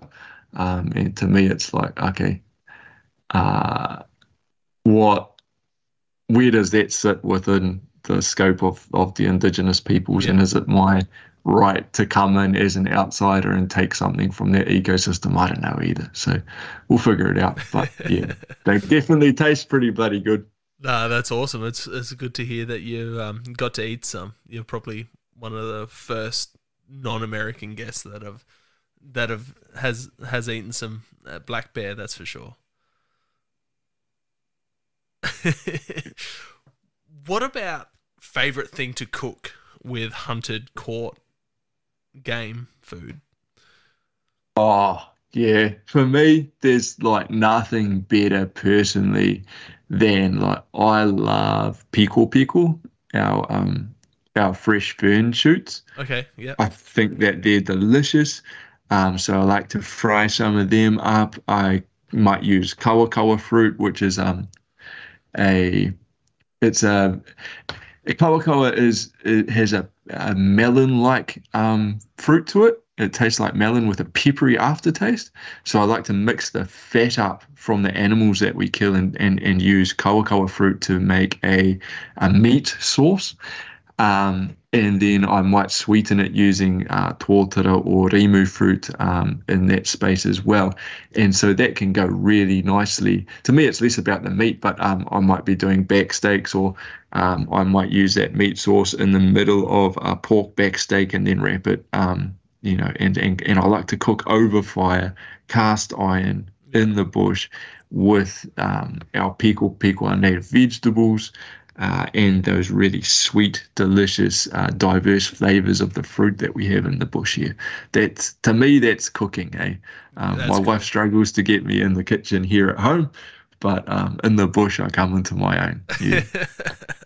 Yeah, no, that's awesome. It definitely makes me want to, understand the environment over here a bit more and work out what's edible and what I can use to flavor and spice the game that I shoot.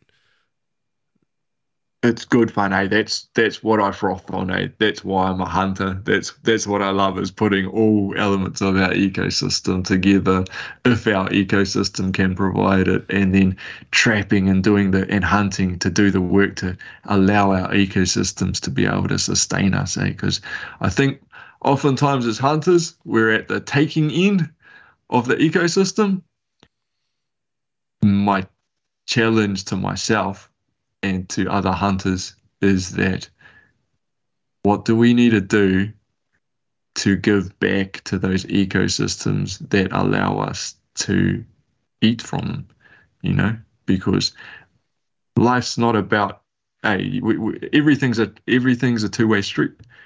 We can never take without giving something back, and we can never give without taking. And so to me, that's what hunting is.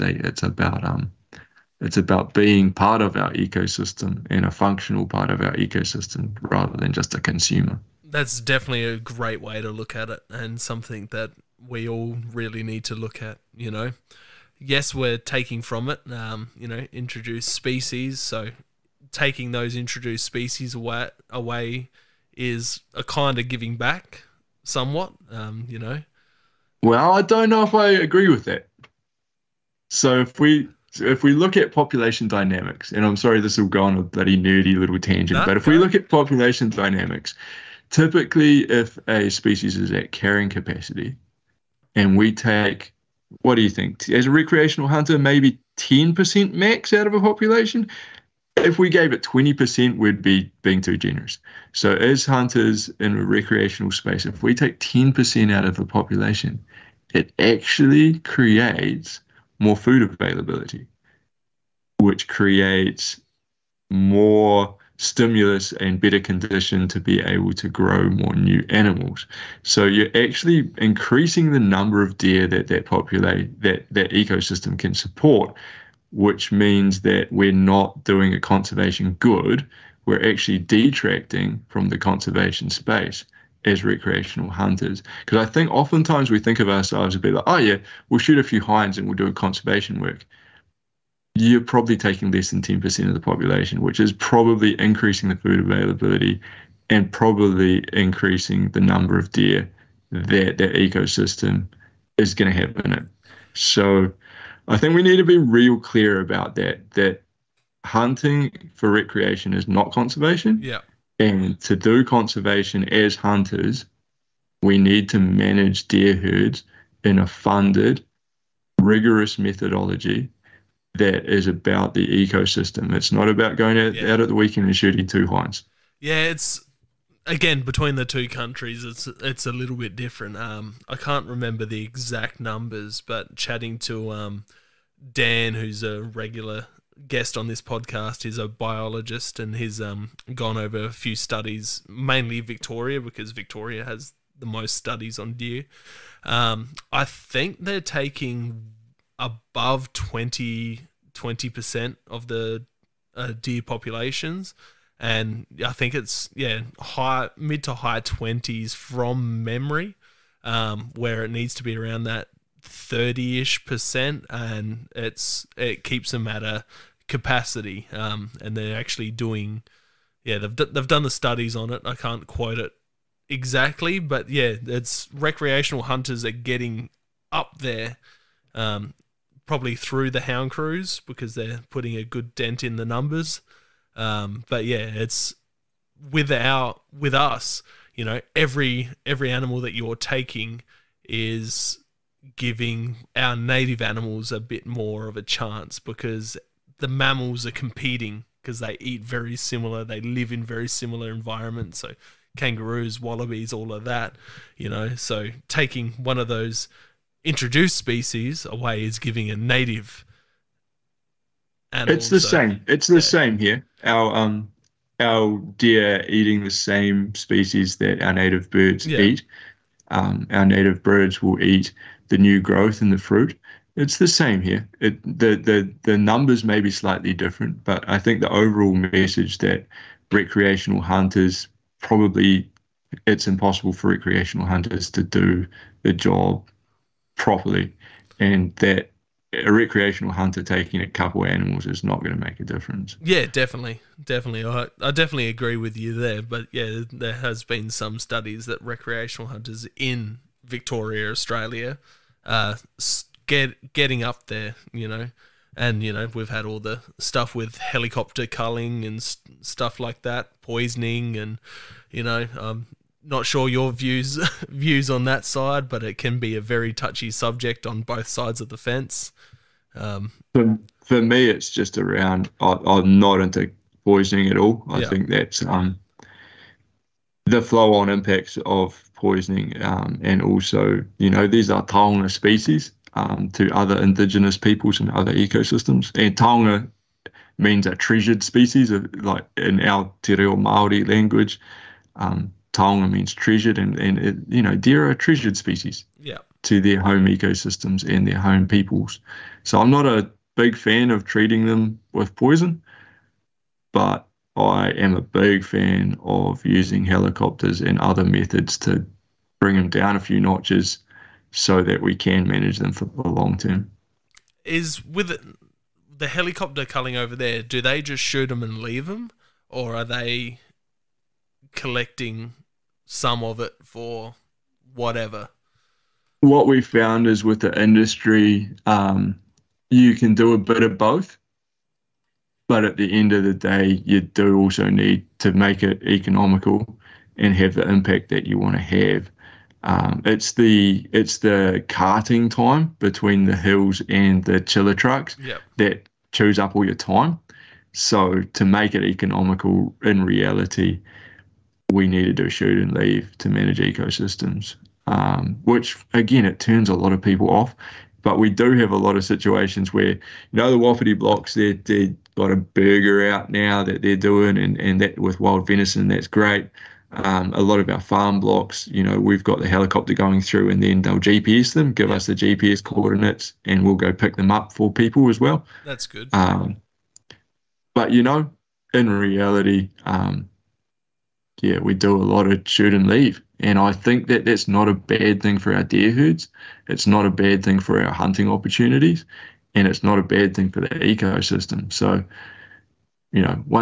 if we're managing for trophy potential and fat deer rather than the number of deer, it's a win all round. It's just for those that are like, hey, I might miss out on a deer this one trip.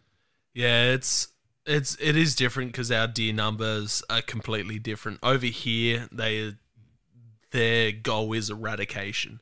So they're going through, they're shooting and leaving as many deer as possible. In South Australia, that's a whole other conversation.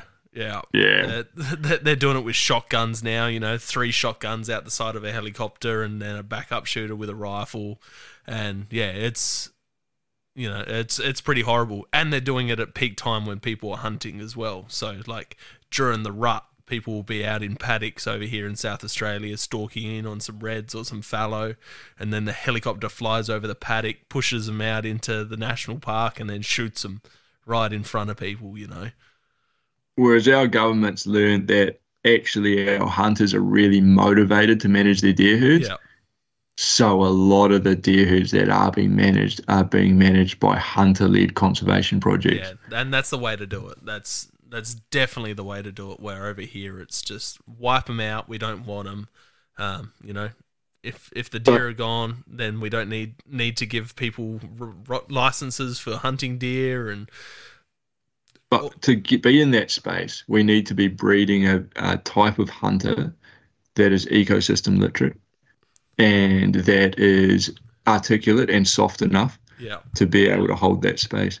Because if we're not front-footing it and creating our own projects and saying, hey, we're going to find the money to do it ourselves, and we're going to do it ourselves, and there's going to be these flow-on effects, unless we're stepping into that space, it's really different. That's what we found over here anyway. And I'm not saying that it's the same over there because it sounds like it's a completely different kettle of fish, particularly politically.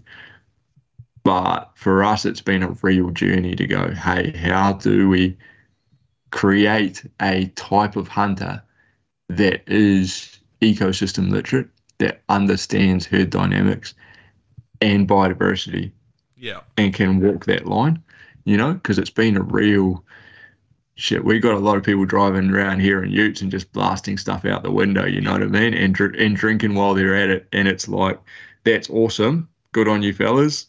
But that goes down like a cold cup of sick when we're talking about our social license to hunt. Yeah, yeah, it's the same here, and you get it everywhere. The minority ruin it for everyone else. But yeah, I do like the idea of hunter-led conservation. That's a really good idea and something that we should look at here for South Australia. But the thing here in South Australia, we don't have any public land to hunt, so everything's managed by the parks. And yeah, they don't want anything to do with hunters for that reason. So yeah, it's a such a rabbit hole. I've chatted to Robbie from Blood Origins about it and grabbed his perspective, and a bunch of other people. It's just so very hard and such a touchy subject. Just come hunting over here, fella. Oh, You'll be man. fine. I love it over there, man. I can't wait till my kids are old enough and I can drag them over the ditch with me. That's for sure. I'll bring them over. My young fella would love to kick around with them. It could be some good fun, that's for sure. But moving on, how do you see the public views on hunting and hunters? Very fluid. Very fluid. I think the public views, the closer you get to a big city, the less they like us. It's the same with farmers, right? And the more we get into a rural space, we start to get closer to not being able to differentiate humans from hunters, you know what I mean? Like, yeah, I think the interesting thing is politically in New Zealand, the government and opposition have both found that it's really important to work with hunters. So I think we're perceived as a very vocal and difficult group to boss around. That's good. That's what it needs to be like here. But I also think that was once, like a few years ago, that was a very bossy redneck space to be in.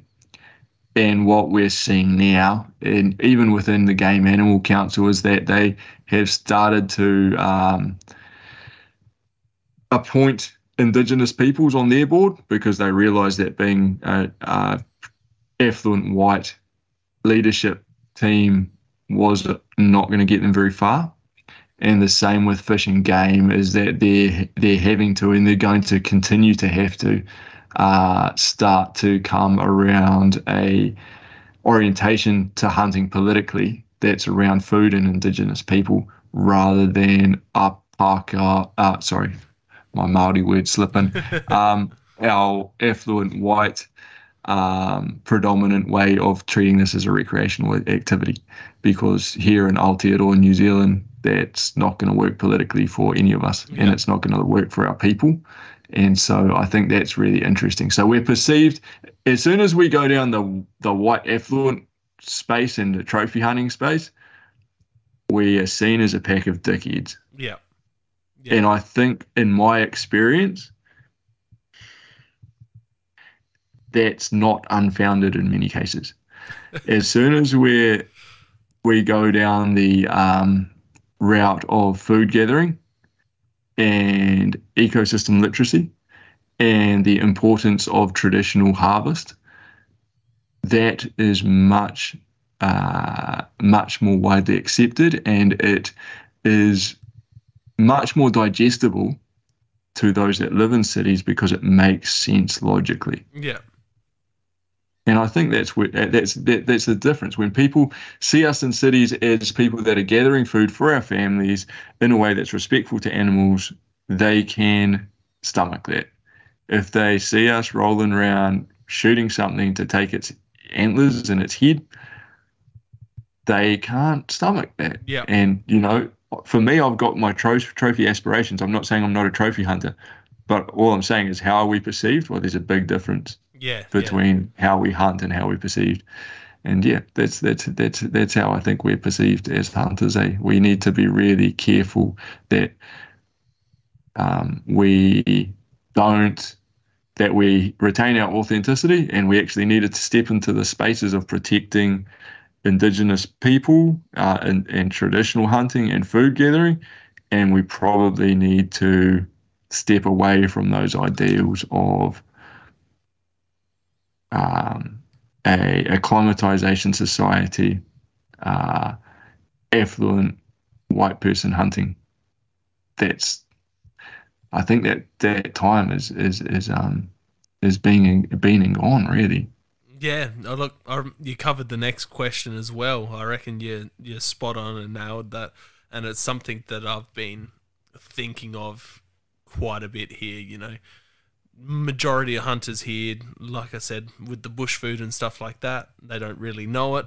And then when it comes to the indigenous side of stuff, it's even more further removed away from that type of stuff as well. And then, you know, when it comes to the political parties tend to push the traditional side of stuff and then throw away the hunting side of stuff where, you know, hunters and indigenous people could really team up and do a load of good for the environment and animal numbers and stuff like that. So that's something where my mind's been tracking lately, and, you know, I've been thinking of indigenous people to have these conversations about all of that. So I definitely think that's definitely the right path to move towards. And I just asked the question, why do we hunt? And if we're out there hunting because we like to shoot shit, well, that's a recreational activity. Yeah. But most of us we use the hunting to be out there in the bush because that's where we like to go for our mental health. If we provide food for our families as well, then that's a win. But we actually just like being out there. And so I think that's all it comes down to, is like looking after if we go down the path of looking after the ecosystems that look after us, we're going to be hunting for years and years to come. But as soon as we get pushy around what we want to take, it's not going to work. Yeah, I couldn't have put it better myself. That's a great way to definitely look at it and approach it. Final question. What is hunting to you? Feel like we just summed that up. Hunting to me is just one part of the person I am and one part of the way I interact with our ecosystems. Hunting to me is something that's been passed down through each side of my genealogy. It's a way that our family connects with the land that we are present in, and it's one vehicle to help us have a relationship with the land and water around us. Yeah, to me, that's what hunting is. It's just who I am. It's how I interact with our landscapes, and it's just one small part of providing food for our family in a way that keeps with the world rather than kind of works against it, if you know what I mean. Yeah, no, that's an awesome way to put it. And people are going to get tired of me saying this, but it's my favorite question just to hear how everyone puts it, because I feel like I can relate to everybody's answer on how they put it, and it feels very, very at home when they're speaking about it. So, yeah, it's real. I love listening to everyone else's perspectives, and they're true no matter what they are. Yeah, and just seeing the smile on your face while you're talking about it and describing it, and I've seen it with plenty of other hunters when I ask them that question. They all have that same smile on their face when they're just putting all the words together and what it means. And, you know, the words might be different, but it's all the same to every hunter that I've spoken to. So that's right. That's awesome. So for those that have enjoyed everything that they've heard today, and those that might not follow you on social media, where can they find you? Uh, in New Zealand, no. You can find me on the socials if you like. I'm on Facebook, Instagram, and TikTok, just as Sam the Trap Man. I also am involved in a pretty amazing hunter-led conservation project over here, the Eastern Fuel Link. So Eastern and then WHIO Link, LINK, and you can check them out on socials or check that out just on our webpage as well. But yeah, that's where you can find me. Keep your eyes peeled a little bit. We're going to be dropping a little project I'm working on in written format next year. Awesome. But yeah, that's where we're at. And otherwise, just come to New Zealand and come hunting. Yes. Well, I'll definitely get back over there. I'm not sure when, but I've got a few more trips planned over there in my lifetime. Bring the kids, fella. Yeah, man. Bring the kids. Yeah, my little tacker, he'll love it. He can't wait. You know, we sat there watching all the New Zealand Meat Eater episodes, and I'm explaining to him everything, and he's like, "I just want to be over there with you, Dad." Good man. Good man. Easy. Thank you very much for coming on, and it's been an awesome chat. I appreciate your platform, Zach, and you're having some pretty incredible conversations, fella. So I appreciate what you're doing and feel very humbled to be invited on. Thank you very much, mate. I feel very humbled for you coming on. I'm here. Easy, mate. Have a good one. Thank you for joining us on another episode of Hunting Connection Podcast. We hope you've enjoyed our discussions and gained valuable insights into the world of hunting, fishing, and the outdoors. To stay connected with us and never miss out on an update, please be sure to follow us on social media, all at Hunting Connection Podcast. We appreciate your support and would love for you to share the podcast with your friends and family. Don't forget to tag us in your hunting photos on social media and let us know about your experiences. Your feedback is invaluable to us, so please take a moment to subscribe, rate, and review the podcast. Together, we continue growing and delivering more captivating episodes for all hunting enthusiasts. Stay connected, stay informed, and keep pursuing your passion for the hunt. Until next time, happy hunting.